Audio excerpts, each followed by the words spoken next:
Auzubillahiminash-shaytanir-rajim. Bismillahir-rahmanir-rahim. Assalamualaikum. My name is Musarrat and you are welcome to my YouTube channel 5 W's of English Literature. If you are new on my channel, then please subscribe my channel, like, give your comment and share my video to your followers. Students, जैसे कि आपको पता है कि हम Alexander pope की mock epic poem the rape of the lock के canto 3 को पढ़ रहे हैं। प्रीवियस लेक्चर में हमने लाइन नंबर 291 से लेकर 340 में पढ़ा कि बेलिंडा हैम्पटन कोर्ट में पहुंच चुकी है और इसके बाद अलेक्जेंडर पोप हमें हैम्पटन कोर्ट के बारे में बताते हैं कि हैम्पटन कोर्ट की ग्रैंड और सबलाइम बिल्डिंग रिवर टेम्स के किनारे पर वाक़या है। हैम्पटन कोर्ट जो है वो एक सोशल सर्कल की जगह है और यहाँ पर ब्रिटिश क्वीन भी अक्सर चाय पीने और मशवरा करने के लिए आती हैं। यहाँ पर यानी हैम्पटन कोर्ट में डिफरेंट क्लासेस से ताल्लुक़ रखने वाले ब्रिटिश पीपल आते हैं और अपना टाइम मुख्तलिफ़ किस्म की फ्यूटाइल एक्टिविटीज़ यानी यूज़लेस एक्टिविटीज़ में स्पेंड करते हैं। हैम्पटन कोर्ट में ही बेलिंडा डिसाइड करती है कि वो बैरन और एक अननोन नाइट से कार्ड्स की गेम ओम्बर खेलेगी। जब बेलिंडा अपने कार्ड्स को फैलाती है तो उसके गार्डियन सेल्फ्स फ़ौरन बेलिंडा को प्रोटेक्ट करने के लिए रेडी हो जाते हैं ताकि वो बेलिंडा को किसी हॉरिबल इवेंट, किसी अनहोने वाक़ये से बचा सकें। बेलिंडा डिक्लेयर करती है कि उसके ट्रम्प कार्ड स्पेड्स होंगे और वो एस ऑफ स्पेड्स को यूज़ करते हुए अपने ओपोनेंट्स के 2 ट्रम्प कार्ड जीत लेती है। स्टूडेंट्स, आज का लेक्चर शुरू करने से पहले कुछ बातों को डिस्कस करना ज़रूरी है। आज हम जिन लाइंस को पढ़ेंगे इनमें अलेक्जेंडर पोप ने कार्ड्स की गेम को डिटेल से डिस्क्राइब किया है। ऐसे लोग जो कार्ड्स की गेम खेलते हैं, कार्ड्स की गेम से वाकिफ़ हैं, उनके लिए आज का लेक्चर समझना बहुत ईजी होगा, लेकिन ऐसे लोग जो कार्ड्स की गेम से फेमिलियर नहीं हैं उनके लिए आज का लेक्चर समझने में थोड़ी प्रॉब्लम होगी। इसीलिए मैंने कुछ पॉइंट्स को हाईलाइट किया है।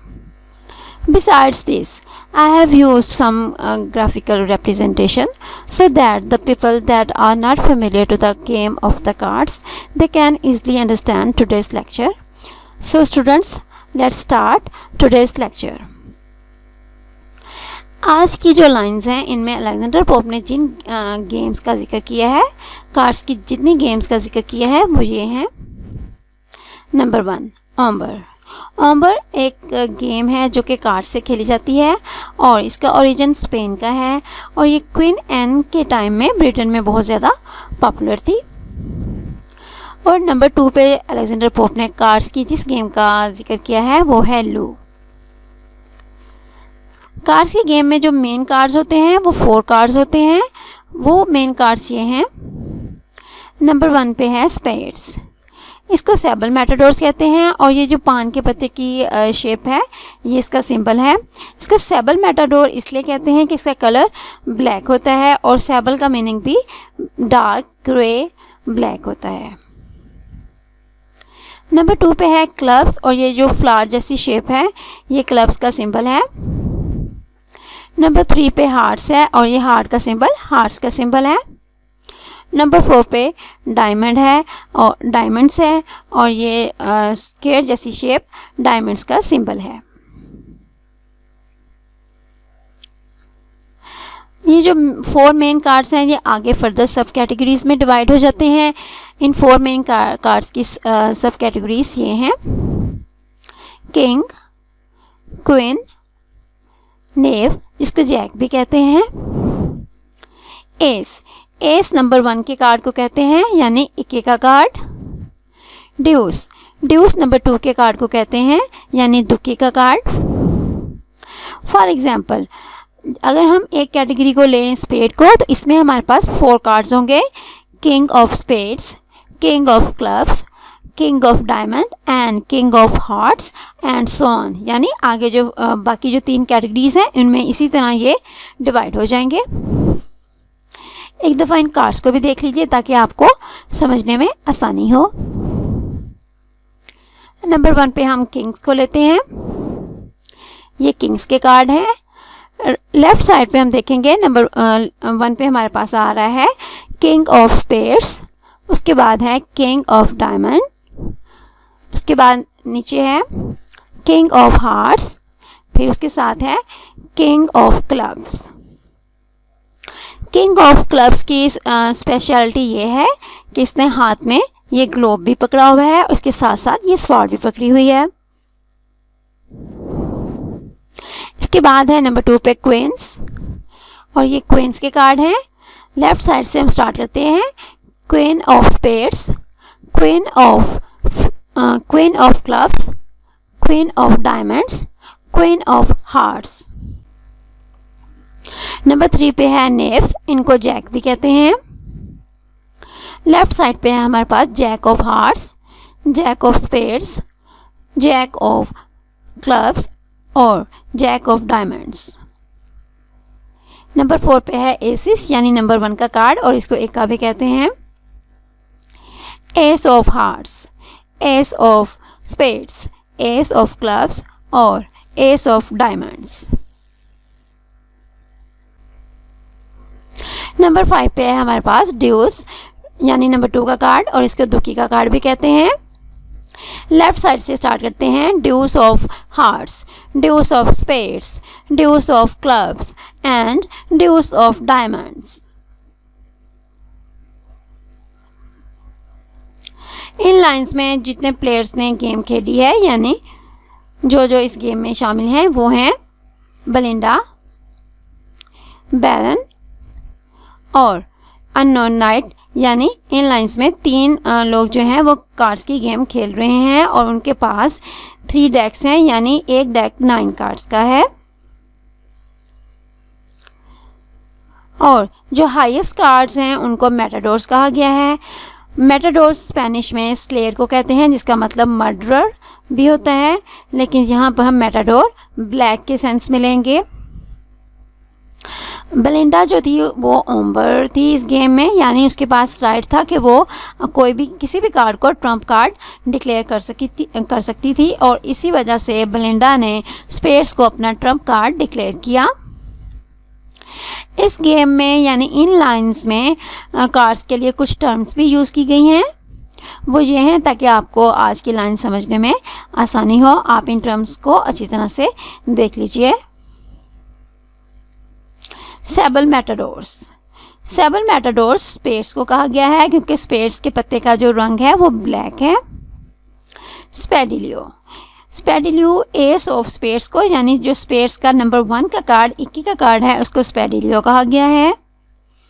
मेनिलियो, द ड्यूस ऑफ स्पेड्स, स्पेड्स का जो नंबर 2 का कार्ड दुकी का कार्ड है उसको मेनिलियो कहा गया है। बेस्टो, क्लब्स का जो एस का पत्ता है यानी जो 21 का कार्ड क्लब्स का जो 21 का कार्ड है उसको बेस्टो कहा गया है। और पैम, पैम लू गेम में द नेव ऑफ क्लब्स को कहते हैं, और इस गेम में the knave of clubs in lines में द नेव ऑफ क्लब्स के लिए पैम की टर्म यूज़ की गई है। स्टूडेंट्स इन टर्म्स को अच्छी तरह से देख लीजिए ताकि आपको आज की लाइंस समझने में आसानी हो। स्टूडेंट्स इसके बाद आज का लेक्चर शुरू करते हैं। लाइन नंबर है 341।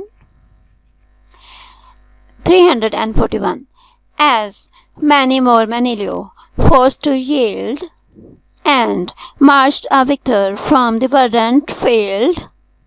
Him Besto followed, but his fate more hard, gained but 1 trump and 1 plebeian card. Manilio, deuce of the spades, spades का नंबर 2 का कार्ड यानी दुक्की का कार्ड। yield, to produce पैदा करना और provide मुहैया करना फ्राहम करना। verdant, green, subs। besto, the ace of clubs, clubs का नंबर 1 का कार्ड यानी 21 का कार्ड। plebeian, a commoner, एक आम शख्स एक आम चीज। as many more Manilio forced to yield, यानी जब बेलिंडा ने बहुत ज़्यादा मैनिलियो कार्ड्स को प्रोवाइड किया यानी बहुत ज़्यादा अपने मैनिलियो के कार्ड फेंके, ड्यूस ऑफ स्पेड्स को फेंका, तो इन पत्तों ने क्या किया and march the victor from the verdant field. तो ये जो पत्ते थे ड्यूस ऑफ स्पेड्स, इन्होंने वर्डेंट फील्ड उस टेबल पे जो कपड़ा था उसका कलर ग्रीन था। इस टेबल पर ये जो मैनिलियो कार्ड्स है इन्होंने बहुत से पत्तों को डिफीट किया, यानी और एक विक्टर की तरह, एक फातिह की तरह इन्होंने उस वर्डेंट फील्ड, उस ग्रीन फील्ड पर मार्च किया। Him Bairstow followed. इसके बाद बेलिंडा ने बेस्टो के पत्ते को यूज़ किया। बेस्टो यानी द एस ऑफ क्लब्स के पत्ते को यूज़ किया। But his fate more hard. लेकिन इस पत्ते की जो किस्मत थी वो कुछ ज़रा हार्ड थी, यानी इतनी अच्छी नहीं थी। गेंड, इसने हासिल तो किया लेकिन, बट वन ट्रम्प, एक ट्रम्प कार्ड को जीता। एंड वन प्लेबियन कार्ड, और एक जो आम कार्ड यानी जो ज़्यादा इम्पोर्टेंट नहीं था, लेस इम्पोर्टेंट था, उस कार्ड को जीता। With his broad saber next a chief in years, the hoary majesty of spades appears, puts forth one manly leg, two sides revealed, the rest his many-colored robe concealed. Saber, a heavy sword, एक भारी तलवार। With his broad saber, next a chief in years. अपनी भारी तलवार के साथ इसके बाद कौन आया? A chief in years, जो सालों से चीफ है, यानी जो सालों से बड़ा है, बड़ी ओहदे पर है। The hoary majesty, होरी ऐसी स्टेट को कहते हैं जिसमें जो एज की वजह से बाल ग्रे हो गए हों। द होरी मैजेस्टी, तो हम यहाँ पे कहेंगे जो ओल्ड मैजेस्टी ऑफ स्पेड्स, यानी जो स्पेड्स का जो ओल्ड किंग है, अपीयर्स, ज़ाहिर हुआ। यानी इसके बाद बेलिंडा ने किंग ऑफ स्पेड्स के पत्ते को खेला। पुट्स फोर्थ, तो ये जो पत्ता था ये आगे बढ़ा। वन मेनली लेग, इस पत्ते में ये जो किंग ऑफ स्पेड्स है उसकी सिर्फ एक लेग दिखाई दे रही है। टू साइड रिवील्ड, यानी साइड को जो हमें जो चीज़ नज़र आती है वो सिर्फ ये किंग ऑफ स्पेड्स की एक लेग है। द रेस्ट, उनकी बॉडी का जो बाकी हिस्सा है, हिज मैनी कलर्ड रोब कंसील्ड, रोब जो उनका जो लंबा सा ड्रेस है उसमें उनके जो बॉडी का बाकी हिस्सा है वो उनके मैनी कलर, जो उन्होंने रोब पहना हुआ है, जो ड्रेस पहना हुआ है, इसमें बहुत सारे कलर हैं, उस ड्रेस ने उनके बॉडी के बाकी हिस्से को छुपाया हुआ है। कंसील, टू हाइड, किस चीज़ को छुपाने को कहते हैं। यानी ये जो किंग ऑफ स्पेड्स का है वो सिर्फ एक लेग नज़र आ रही है और बाकी उनकी बॉडी का बाकी जो हिस्सा है वो उनके कलरफुल ड्रेस में छुपा हुआ है। इसके बाद बेलिंडा ने अपने किंग ऑफ स्पेड्स के कार्ड को यूज़ किया। The rebel naive who dares his prince engage, proves the just victim of his royal rage. Even mighty Pam, that kings and queens overthrow, and mowed down armies in the fights of Loo.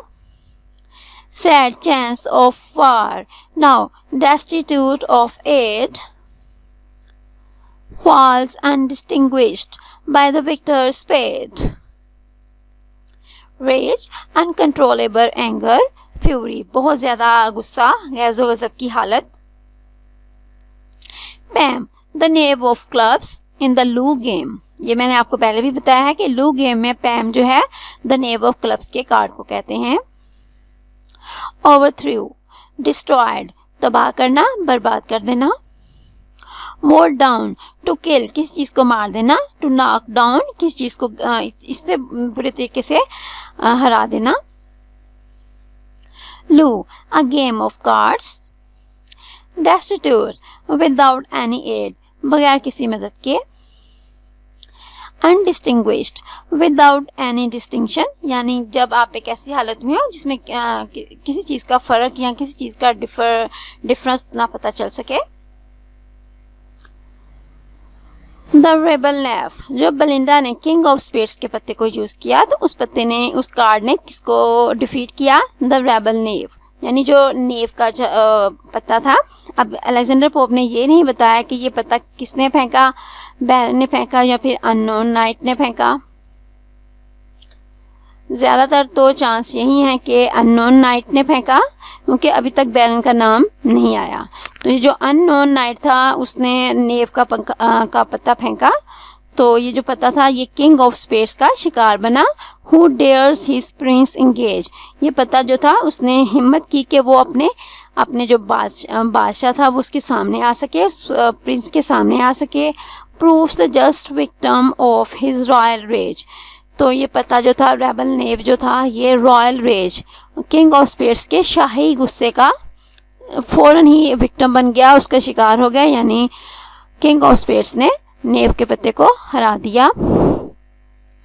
Even mighty पैम, यहाँ तक कि जो mighty पैम है यानी जो बहुत ताकतवर नेव of clubs का पत्ता होता है लू के गेम में, दैट किंग्स एंड क्वींस ओवरथ्रू, जो किंग्स और क्वींस को ओवरथ्रू कर चुका है यानी उनको हरा चुका है, उनको तबाह बर्बाद कर चुका है। कहाँ पर? And mouth down आर्मीज in the fights of लू की फाइट्स में इस पत्ते ने यानी लू गेम की जो कार्ड्स की गेम है इसमें इस पत्ते ने पैम के पत्ते ने बहुत से किंग्स और क्वींस को हराया है। और मोड डाउन आर्मीज, और बहुत सी जो आर्मीज़ हैं यानी बहुत से जो कार्ड्स हैं उनको उसने हराया है, उनको शिकस्त दी है, उनको डिफीट किया है। लेकिन यहाँ पर उसके साथ क्या होता है? सैड चांस ऑफ वार, यहाँ पर उसके साथ भी वार का जो एक सैड चांस होता है यानी वार में उसके साथ एक सैड चांस होता है, उसकी किस्मत इतनी अच्छी नहीं होती। नाउ डेस्टिट्यूट ऑफ एड, अब वो किसी बगैर मदद के, किसी की हेल्प के बगैर falls undistinguished by the victor spade, वो किसी भी मदद के बगैर ऐसी स्टेट में होता है कि कोई भी इसकी मदद नहीं कर सकता और वो फ़ौरन ही बगैर किसी डिस्टिंक्शन के, बगैर किसी डिफरेंस के फ़ौरन ही जो किंग ऑफ स्पेड्स है उसके सामने गिर जाता है। यानी किंग ऑफ स्पेड्स जो है वो द नेव ऑफ क्लब्स के पत्ते को यानी माइटी पैम को भी शिकार कर लेता है, इसको डिफीट कर देता है। इसके साथ हम ये भी देखेंगे कि अलेक्जेंडर पोप ने कार्ड्स की जो डिस्क्रिप्शन है इसमें पर्सोनिफिकेशन के एलिमेंट को यूज़ किया है। जैसे कि हम सब जानते हैं कि ये कार्ड्स बेजान हैं, नॉन लिविंग हैं, लेकिन अलेक्जेंडर पोप ने इनको ह्यूमन क्वालिटीज़ एट्रीब्यूट की हैं। इन कार्ड्स को इस तरह रिप्रेजेंट किया है that these cards look like as living things, they look like as human beings. तो इस तरह से हम देख सकते हैं कि यहाँ पे भी अलेक्जेंडर पोप का जो टैलेंट है वो हमारे सामने आ रहा है। किस तरह से जो कार्ड्स के पत्ते हैं वो उन पत्तों के लिए उसने शो का वर्ड यूज़ किया है, रिवील का वर्ड यूज़ किया है, और हम कह सकते हैं कि उसने यहाँ पर पर्सोनिफिकेशन के एलिमेंट को यूज़ किया है।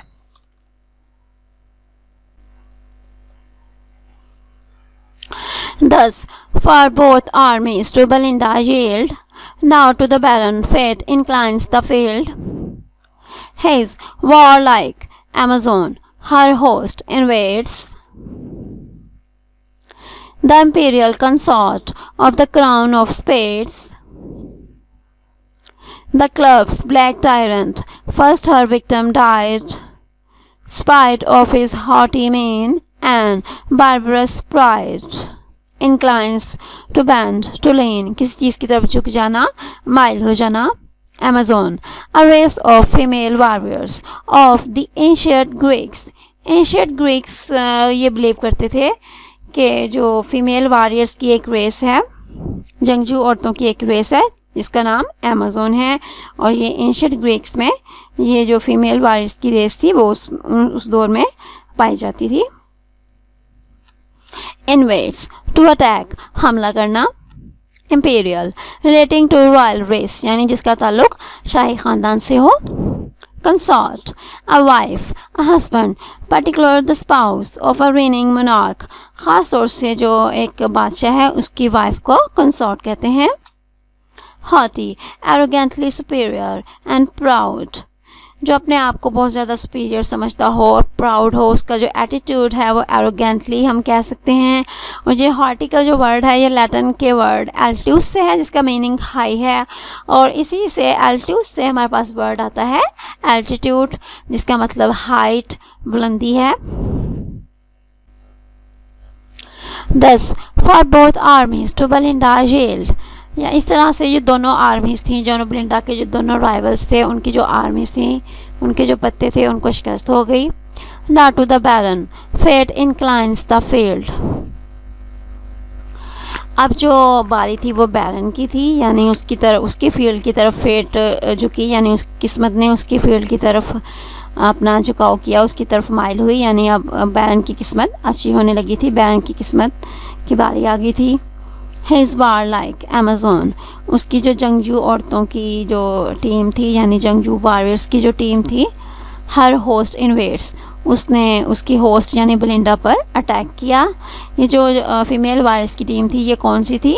The imperial consort of the crown of space, ये जो थी ये शाही इम्पीरियल कंसॉर्ट यानी जो शाही ख़ानदान से ताल्लुक़ रखने वाली वाइफ थी, वो कौन सी थी? Of the crown of space, ये जो स्पेस का जो किंग था उसकी इम्पीरियल वाइफ थी। यानी अब ये जो पत्ते बैरन ने जो पत्ता फेंका है वो क्वीन ऑफ स्पेस का पत्ता है, और ये क्वीन ऑफ स्पेस के पत्ते ने किसका शिकार किया है? सबसे पहले द क्लब्स ब्लैक टायरेंट, जो क्लब का जो ब्लैक टायरेंट यानी जो क्लब्स के पत्ते का ब्लैक टायरेंट, जो किंग है उसका जो रूलर है वो पत्ता जो उस पत्ते का उसने शिकार किया है। क्वीन ऑफ स्पेस ने क्लब्स के किंग का शिकार किया है। First her victim died, queen of spades ने सबसे पहले किंग ऑफ क्लब्स के अपने विक्टिम को मार दिया, उसको शिकार किया, यानी उस पत्ते को विन किया। Spite of his haughty man, इसके बावजूद कि इस जो किंग ऑफ क्लब्स है उसका हॉटी मैन है, उसका एरोगेंटली एटीट्यूड है, इसके बावजूद भी इस पत्ते ने उसको जीत लिया। एंड बारबरस प्राइड, और इस पत्ते का जो है वो प्रिमिटिव उसकी प्राइड है, अनसिविलाइज्ड उसकी नेचर है, इसके बावजूद इस पत्ते ने इसको जीत लिया है।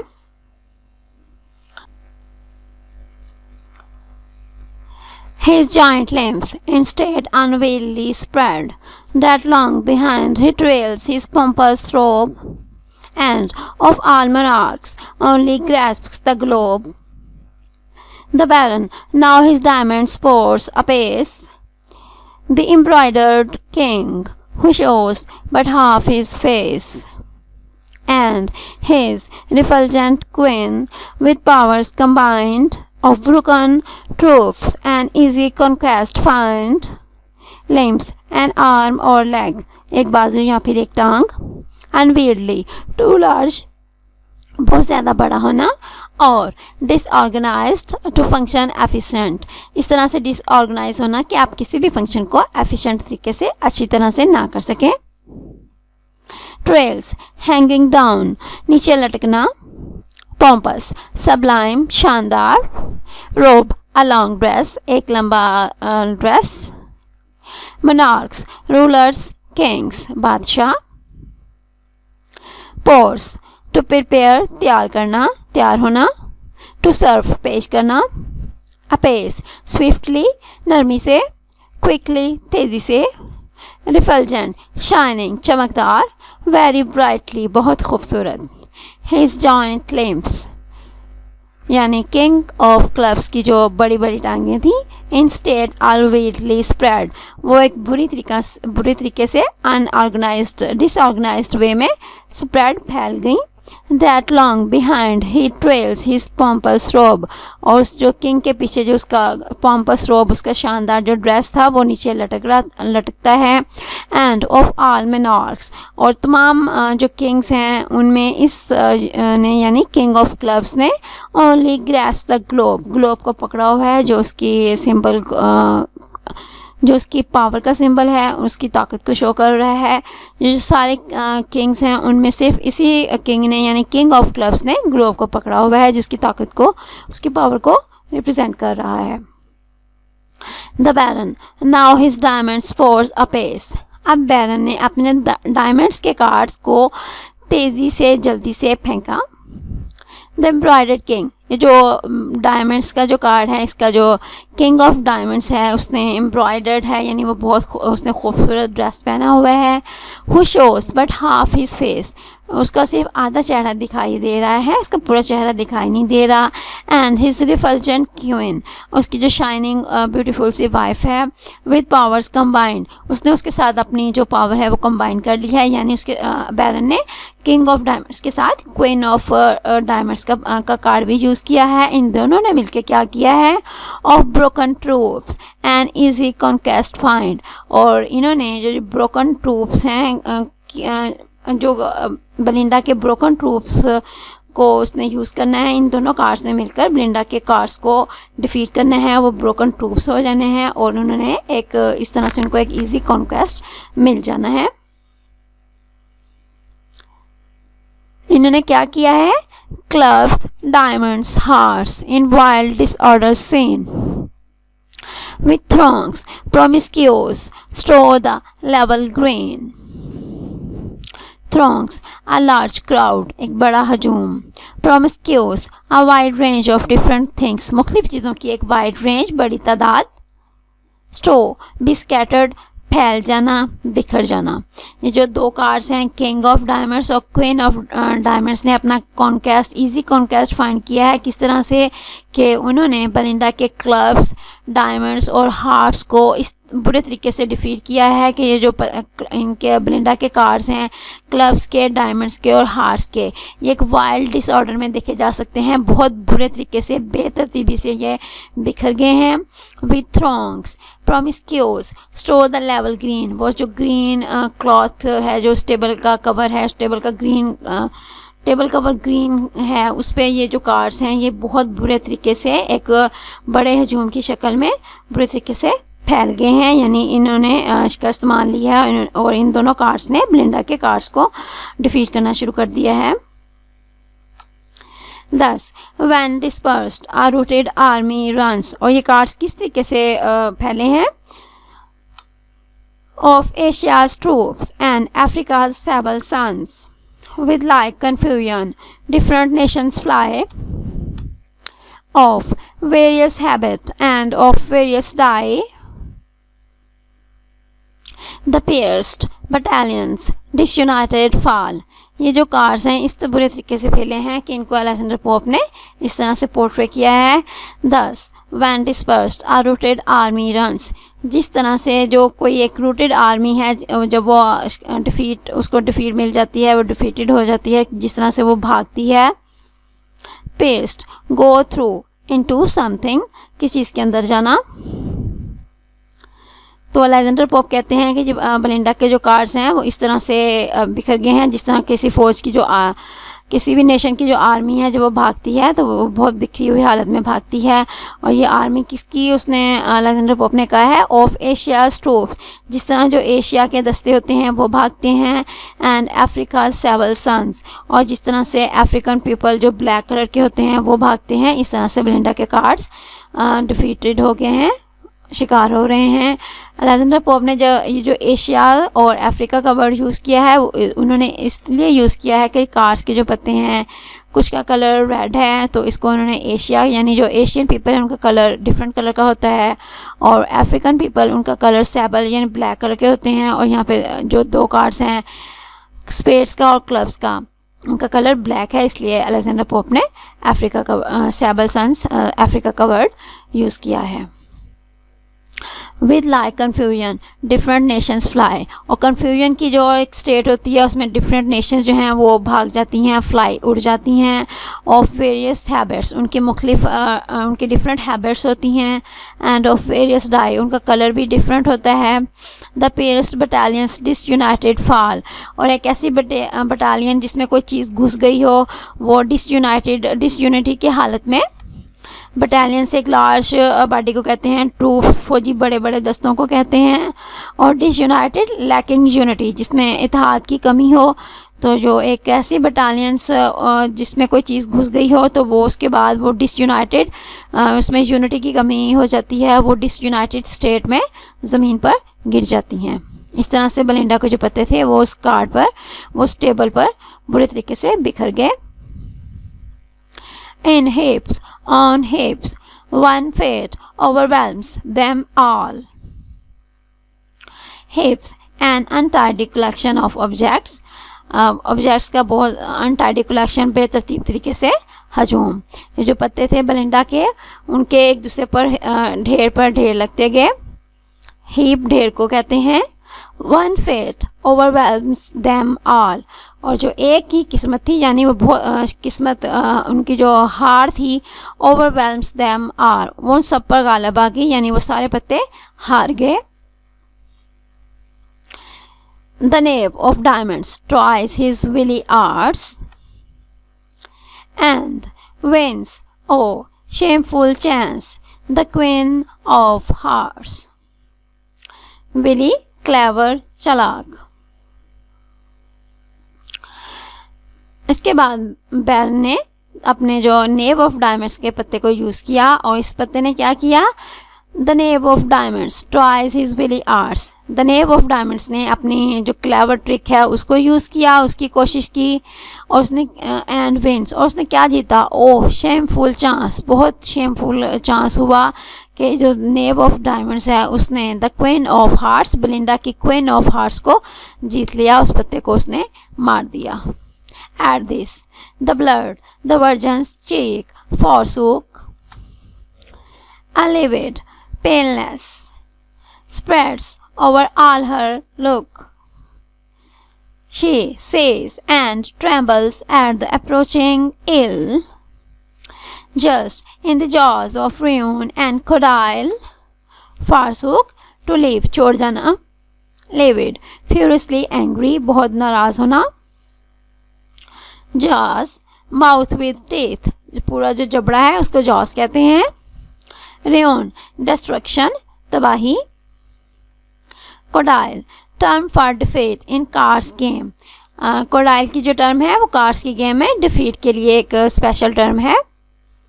एट दिस, जब बेलिंडा का क्वीन ऑफ हार्ट्स का पत्ता बैरन के द नेव ऑफ डायमंड्स ने विन कर लिया, तो एट दिस, तो इस पर द ब्लड, द वर्जन्स चीक फारसूक, तो जो वो वर्जन है, वो दुशीज़ा बेलिंडा है, उसके चेहरे का जो सारा ब्लड था फारसूक, वो गायब हो गया, यानी उसके चेहरे से सारा खून निचड़ गया, उसके चेहरे पे खून बिल्कुल भी नहीं रहा। A livid paleness spreads over all her look, तो अ लिविड जो है गुस्से वाली, पेनलेस जर्दी है, जो पीलापन है, spreads over all her look, तो बेलिंडा के सारे चेहरे पर फैल गई। शी सीज, उसने देखा, and trembles at the approaching ill, जो आने वाली बीमारी है, जो यानी आने वाली मुसीबत है, उसकी वजह से वो ट्रेम्बल्स कांपने लग गई। Just in the jaws of ruin and codille, और उसने देखा कि वो रियोन डिस्ट्रक्शन और कोडाइल की स्टेट में थी, उनके उसके शिकंजे में वो बहुत बुरी तरह से फंस चुकी थी, उनके जबड़े में थी, रियोन और कोडाइल के माउथ में वो आ चुकी थी, यानी इस वक्त वो बुरी तबाही की हालत में थी और उसके बहुत से पत्ते बैरन ने डिफीट कर दिए थे, उनको उसने जीत लिया था। And now, as oft in some distempered state, one nice trick depends the general faith, and an ace of hearts steps forth. The king unseen lurked in her hand and mourned his captive queen. Distempered, emotionally or psychologically disturbed. Psychologically और emotionally disturb होना, परेशान होना। लर्क्ड, hide, छुपा होना। मोर्न, feel और show sorrow for the death of someone, किसी की मौत पर दुख का इजहार करना। एंड नाउ, और अब, एज ऑफ्ट इन सम डिस्टेम्पर्ड स्टेट, जैसे कि परेशानी की हालत में कई दफ़ा ऐसा होता है। ऑन वन नाइस ट्रिक, तो के एक nice trick depends the general fate, किसी की किस्मत का फैसला एक नाइस ट्रिक, एक अच्छी तरकीब पर किसी की किस्मत का फैसला जो है वो डिपेंड करता है। An ace of hearts steps forth, जो बैरन है वो अपना एस ऑफ हार्ट्स का पत्ता वो आगे बढ़ाता है, स्टेप्स फोर्थ, उसको आगे करता है। The king unseen lurked in her hand, तो बेलिंडा के हैंड में एक किंग जो था वो दिखाई नहीं दे रहा था। लर्क्ड इन हर हैंड, वो बेलिंडा के हाथ में छुपा हुआ था। ये किंग कौन सा था? एंड मोर्ड हिज कैप्टिव क्वीन, यानी उसने अपनी कैप्टिव क्वीन का मातम किया, उसको मोर्न किया। तो कैप्टिव क्वीन कौन सी थी? जैसे कि हमने पिछली लाइन में हमने पढ़ा कि एस ऑफ हार्ट्स के पत्ते ने क्वीन ऑफ डायमंड्स के पत्ते को उसने डिफीट किया है। तो ये जो किंग था, इसने अपने कैप्टिव क्वीन का मोर्न किया, तो ये किंग था द किंग ऑफ डायमंड्स। तो बेलिंडा के हाथ में द किंग ऑफ डायमंड्स का पत्ता था। He springs to vengeance with an eager pace and falls like thunder on the prostrate ace. The nymph, exulting, fills with shouts the sky, the walls, the woods, and long canals reply. Springs originate or arise from. Originate पैदा होना और arise from किस चीज़ से निकलना. Vengeance, revenge, बदला. Eager, strongly wanting to do, किस चीज़ को करने की बहुत ज़्यादा ख्वाहिश रखना. और have something, यहाँ किस चीज़ की ख्वाहिश करना. Thunder, a loud noise of storm, तूफान की एक बहुत बड़ी आवाज़, बहुत ऊंची आवाज़. Exulting, rejoice, खुशी. Feeling of jubilation, खुशी का इजहार, खुशी की जो की फीलिंग्स होती हैं उसको exulting कहते हैं. Shouts, shrieks, चीखें. Canals, an artificial waterway to convey water. Canals, पानी को आगे पहुंचाने का जो artificial waterway एक ज़रिया होता है उसको canals यानी नहरें कहते हैं. ये जो किंग ऑफ डायमंड्स है उसने क्या किया. He springs to vengeance with an eager pace. वो बदला लेने के लिए उसके अंदर बदले की एक जो ख्वाहिश थी वो eager pace, वो एक बहुत शौक़ के साथ पैदा हुई. यानी उसने सोचा कि मैं अपनी क्वीन का बदला एस ऑफ हार्ट से लूँ. And falls like thunder on the prostrate ace. और वो जो उस झुके हुए एस ऑफ हार्ट्स के पत्ते पर, prostrate जब आप झुकी हुई हालत में हो, वो झुके हुए एस ऑफ हार्ट्स के पत्ते पर falls like thunder, एक तूफान की तरह गिर पड़ा और उसने उसको हरा दिया. The nymph, exulting, fills with shouts the sky. और इस पर जो nymph थी यानी बेलिंडा थी, उसकी खुशी से भरी चीखें जो थीं उसने आसमानों को छू लिया, आसमानों को भर दिया. इतनी उसकी खुशी वाली चीखें थी क्योंकि वो गेम जीत चुकी थी. उसके किंग ऑफ डायमंड्स ने बैरन के एस ऑफ हार्ट्स को डिफीट कर दिया था. तो उसकी जो खुशी वाली चीखें थी उसने पूरे आसमान को भर दिया. उसकी खुशी से भरी हुई चीखें पूरे आसमान तक गईं. वो इतनी ऊंची थीं. The walls, the woods and long canals reply, इतनी ऊंची थी, उनकी इको इतनी ज़्यादा थी कि उसकी इको का जवाब, उसकी चीखों की इको का जवाब द वॉल्स, दीवारों ने दिया. द वुड्स, जंगलों ने दिया, वो जंगलों में उसकी इको गई. एंड लॉन्ग कैनाल्स रिप्लाई, जो बड़ी बड़ी लंबी लंबी नहरें थीं उसमें भी उन चीखों की आवाज़ गई. तो बेलिंडा ने उसको बहुत खुशी से ना अपनी जो उसकी जो जीत थी उसको बहुत खुशी से सेलिब्रेट किया. अपनी जीत पर उसने ऊंची ऊंची चीखें मारी. स्टूडेंट्स, यहाँ पर आज का लेक्चर ख़त्म हुआ. एक दफ़ा फिर से जो इम्पोर्टेंट थिंग्स हैं, जो जिन पॉइंट्स को मैंने हाईलाइट किया है उसको रिवाइज कर लीजिए ताकि आपको लेक्चर समझने में आसानी हो. हमने पढ़ा कि कार्ड्स के गेम में 4 मेन कार्ड्स हैं. नंबर 1 है स्पेड्स, सेबल मेटाडोर्स. नंबर 2 पे है क्लब्स. नंबर 3 पे हार्ट्स. नंबर 4 पे डायमंड्स. और ये जो 4 मेन कार्ड्स हैं इनकी सब कैटेगरीज हैं किंग, क्वीन, नेव यानी जैक, एस नंबर 1 का कार्ड, ड्यूस नंबर 2 का कार्ड. और आज की लाइंस में प्लेयर्स ने जो मूव्स खेली हैं, इस पोएम में जो मूव्स उन्होंने जो पत्ते फेंके हैं वो ये हैं. सबसे पहले बेलिंडा के पत्ते देख लीजिए कि बेलिंडा ने कौन कौन से कार्ड्स यूज़ किए हैं. नंबर 1 पे बेलिंडा ने स्पेड लियो यानी द एस ऑफ स्पेड्स का कार्ड फेंका, उसको यूज़ किया और इसके साथ उसने 2 ट्रम्प कार्ड को विन किया, उसको डिफीट किया. नंबर 2 पे उसने मैनिलियो यानी द ड्यूस ऑफ स्पेड्स के कार्ड को यूज़ किया. नंबर 3 पे बेलिंडा ने बेस्टो यानी द एस ऑफ क्लब्स के कार्ड्स को यूज़ किया और इसके साथ उसने 1 ट्रम्प कार्ड और एक प्लेबियन कार्ड को विन किया. नंबर 4 पे बेलिंडा ने किंग ऑफ स्पेड्स के पत्ते को यूज़ किया और उसके साथ उसने द नेव ऑफ स्पेड्स को विन किया और इसके साथ साथ उसने किंग ऑफ स्पेड्स के साथ पैम यानी द नेव ऑफ क्लब्स के पत्ते को भी विन किया. और नंबर 5 पे यानी फाइनल मूव जो थी बेलिंडा की वो ये थी कि उसने द किंग ऑफ हार्ट्स के अपने कार्ड को यूज़ किया था, और ये जो किंग ऑफ हार्ट्स का कार्ड था इसने बैरन के द एस ऑफ हार्ट्स के कार्ड को उसने डिफीट किया, और इसकी वजह से बेलिंडा ने पूरी गेम जीत ली। अब हम देखेंगे कि बैरन ने जो कार्ड्स की जो कार्ड्स जो यूज़ किए थे, उसने जिन पत्तों को फेंका था वो ये थे। नंबर 1 पे बैरन ने द क्वीन ऑफ स्पेड्स को यूज़ किया था, उसके साथ उसने बेलिंडा के किंग ऑफ क्लब्स को जीता। नंबर 2 पे बैरन ने the king and queen of diamonds के कार्ड्स को यूज़ किया, और इन दोनों कार्ड्स की मदद से बैरन ने बेलिंडा के बहुत से कार्ड्स को विन किया, जिनमें क्लब्स, डायमंड्स और हार्ट्स भी शामिल थे।